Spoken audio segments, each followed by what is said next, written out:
today we have got an English lesson, and today is writing up our non-chronological report. They've done their research. They've done their research, so you've chosen your marine animal or plant, whatever you've decided to do. You've researched it, so you've got all the facts, all the information, and today is going to be writing it up. Okay, so it says, how can we write a non-chronological report? Well, we've already looked at the features, haven't we? But let's recap them first. I wonder if they can remember some of them before we tell them. Maybe they could write it on their whiteboards. Yeah, write it on your whiteboards for us now, guys. All of the features you can remember of non-chronological reports. Have a good think and write them down on your whiteboards for us.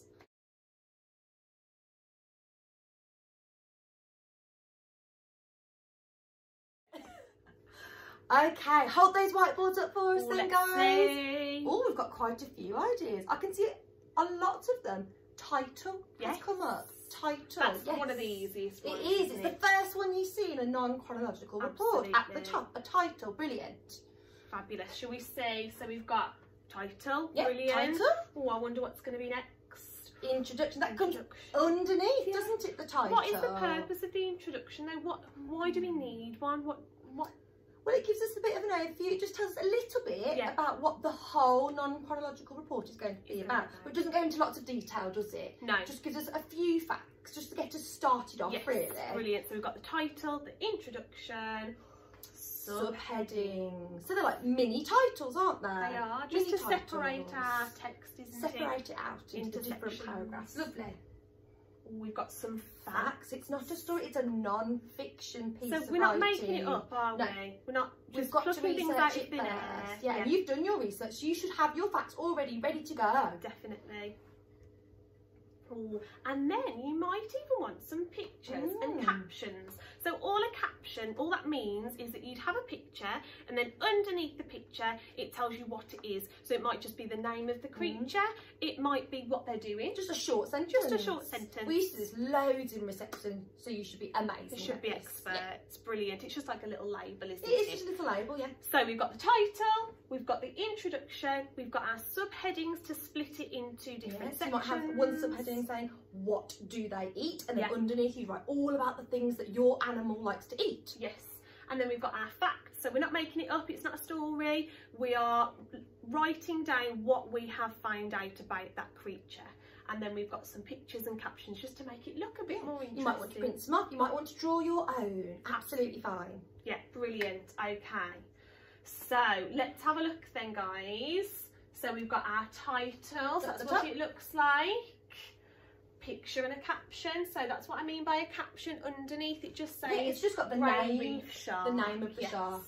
Then we've got our subheadings.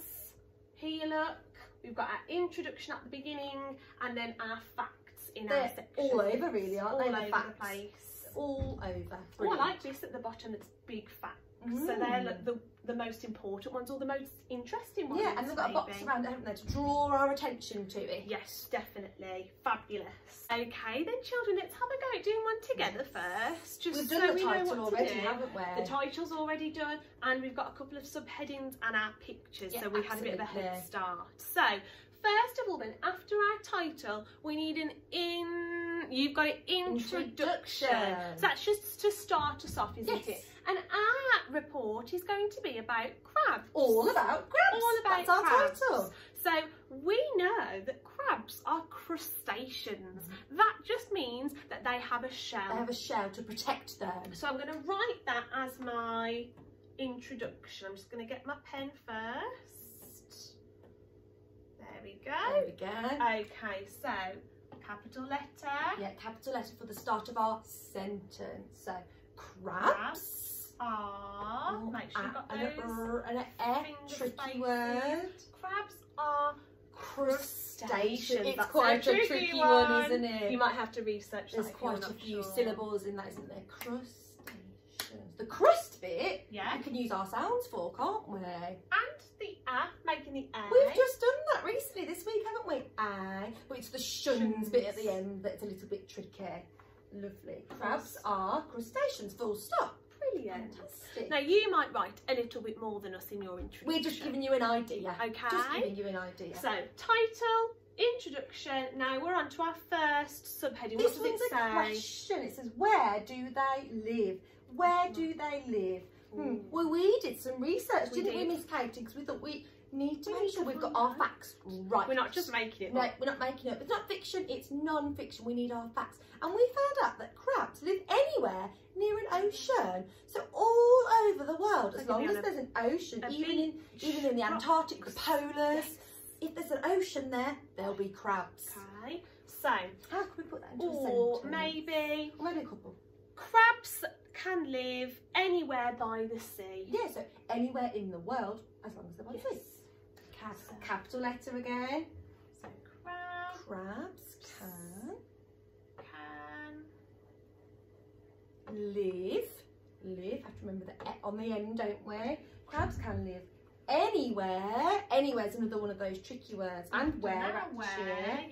Yeah, but it's still got our where's the whale at the start, hasn't it? Crabs can live anywhere. As long. Yeah, as long as they, tricky word, with the on the end. They. Crabs can live anywhere as long as they live near. Yeah. Oh, it's got our ear. Ear here with your ear. Near water. Yeah, water. But some of them can live in fresh water. You can have freshwater crabs, can't you? Absolutely. So really, anywhere where there's water, you might find a crab. Yeah, definitely. Okay, so that's our first subheading. Where do they live? Crabs can live anywhere as long as they live near water. Our second subheading, it hasn't got a question mark. It's not a question. The subheadings don't have to be questions. No, they don't have to, do they? So this one just says hermit crabs. It's a type of crab. So this little piece here is going to be all about hermit crabs. Yeah. Okay. Now I know, Miss Ebbett, there are 800 different species of hermit crab. Wow, so that's a great fact. Shall we write that down? Where did you find that fact out, Miss Caton? From the internet, from Google. I typed it in, didn't we? A minute ago we found all of our facts. So, there, capital letter for there. There, lots of tricky words today. There are, yeah, and over. Perfect, Peter. Yeah, 800 species. That's a tricky one. Species of. It's not just crab, is it? It's hermit crab. Yeah. Brilliant. And they're the ones that tend to have the swirly shell on the top of them, and they live inside it. Brilliant. There are over 800 species of hermit crab. I think we've given lots of information there, and I think we could do even more, but we've just given you some ideas. We just don't have the time, do we? We don't know. So it's over to you guys now. Try your best, and we want to see lots of interesting facts. We can't wait to see them. Okay, bye.